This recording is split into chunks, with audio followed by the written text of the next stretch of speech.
Hello students, welcome to our YouTube channel. Let's discuss. So today we will do exercise जो हमारी worksheet है number 63. Class कौन सी है? 10th और subject क्या है? इंग्लिश. डेट कौन सी है? 11th First 2022. Here you will write name of your class teacher and here you will write your name. यहाँ पर आप अपना नाम लिखेंगे और यहाँ पर अपनी क्लास टीचर का नाम. ओके. सो जो वर्कशीट है वो किसके बारे में है? जो हमने चैप्टर पढ़ा था किसका? Sermons at Banaras. ये जो आपका चैप्टर है वो किसके बारे में है? गौतम बुद्ध के बारे में है. उनका बर्थ कब हुआ था, कब वो उनको 3 साइट्स दिखी थी जिसकी वजह से उन्होंने सोचा कि वो ये अपना पैलेस छोड़ के जाएंगे और उनको क्या प्राप्ति हुई? एनलाइटनमेंट, मोक्ष की प्राप्ति हुई, उनको ज्ञान मिल गया. एनलाइटनमेंट को हम बोलते हैं अवेकेंड वन. सो उसके बाद जो चैप्टर में क्या दिया हुआ है? किस्सा गौतमी की स्टोरी है. सो चलिए इसको पढ़ते हैं. Create a timeline for the events that happened in Siddhartha's life. How did he become Gautam Buddha. So आपको टाइमलाइन क्रिएट करनी है फॉर द इवेंट्स. टाइमलाइन क्या होता है कि उनके जब उनका जो बर्थ से लेके डेथ तक कब कब उनके लाइफ में क्या क्या हुआ वो आपको टाइमलाइन ब्रीफ में करना है. और वो बुद्धा कैसे बने. ठीक है.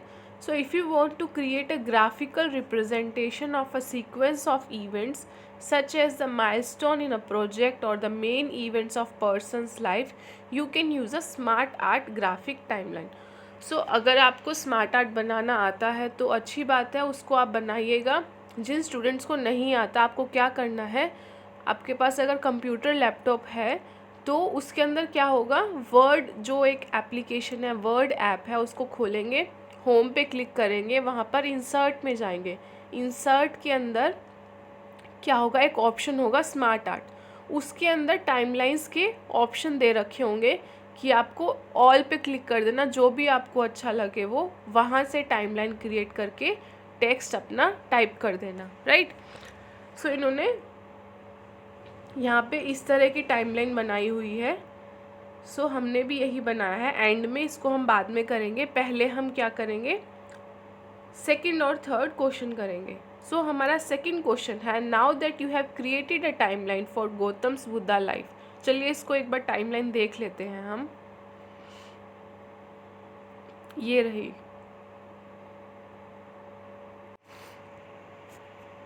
सो पहले हम इसकी टाइमलाइन देख लेते हैं. सो ये टाइमलाइन है.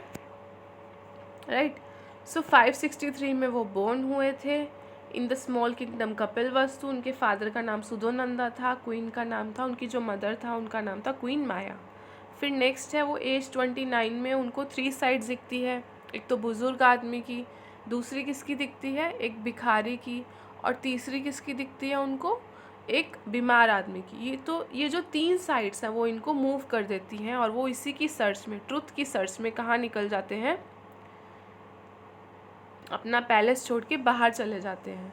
और वो 6 साल तक घूमते हैं ट्रुथ, सच्चाई की तलाश में कि सफरिंग है तो क्यों है, और ये मतलब जो साइकिल है लाइफ और डेथ की वो क्या है, और सफरिंग को कैसे दूर करें. सो 35 ईयर्स की एज में उनको एनलाइटनमेंट, मतलब एनलाइटनमेंट का मतलब होता है अवेकेंड वन, जिसको ज्ञान की प्राप्ति हो. वो पीपल के पेड़ के नीचे बैठ के उनको ज्ञान की प्राप्ति होती है 35 ईयर्स की एज में. फिर 35 टू 40 80 की एज तक वो टीचिंग्स देते हैं सभी लोगों को. और उनके जो टीचिंग्स हैं वो सभी लोगों के लिए होती है, विमेंस के लिए भी होती है, और जो लोग लोअर कास्ट से बिलोंग करते हैं उन सब के लिए भी वो टीचिंग्स ओपन थी. तो उनकी टीचिंग में सब लोग वेलकम्ड थे.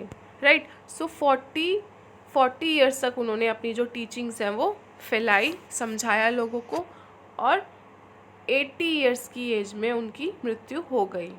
और उनके लास्ट वर्ड क्या थे? कि सब कुछ क्या है? इम्परमानेंट है. मतलब कुछ भी परमानेंट नहीं है, इम्परमानेंट है. जो आया है वो जाएगा ज़रूर. कोई भी चीज़ हो, हर चीज़ का एंड है. इसके बाद इसी को देख के ये जो टाइमलाइन है हमें एक शॉर्ट नोट लिखना है 50 to 60 वर्ड्स. ये आपका सेकंड क्वेश्चन है. राइट. सो ये रहा.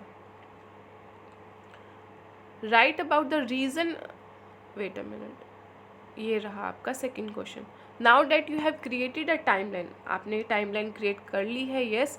For Gautam Buddha's life write a brief note, लिखना है 60 to 70 वर्ड्स।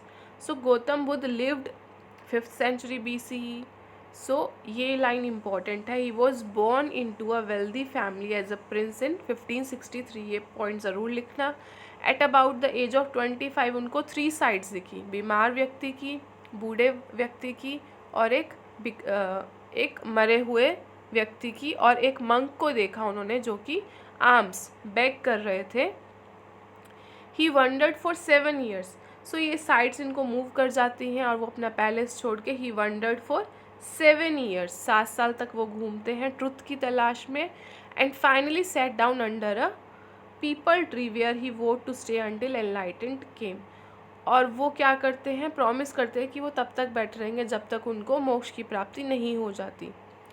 और एनलाइटनमेंट पाने के बाद उनको क्या बोला जाता है, he became to known as Buddha the awakened और एनलाइटेंड वन। और वो अपने फर्स्ट सरमन्स, हमने लास्ट वर्कशीट में क्या पढ़ा था, सरमन्स क्या होते हैं, रिलीजियस टॉक। जो फर्स्ट सरमन्स हैं वो कहाँ दिए थे, सिटी ऑफ बनारस।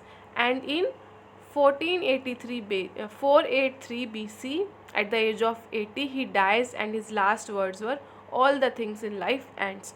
उनके जो आखिरी वर्ड्स वो ये थे। इसका स्क्रीनशॉट ले लीजिएगा। आपका सेकंड क्वेश्चन कंप्लीट हो गया है। थर्ड पर चलते हैं, किस्सा गौतमी के बारे में है। Write about the reason behind Kisa Gotami is grief and how Buddha decided her to come through it. और बुद्धा ने उनको कैसे बताया कि रियलिटी क्या है।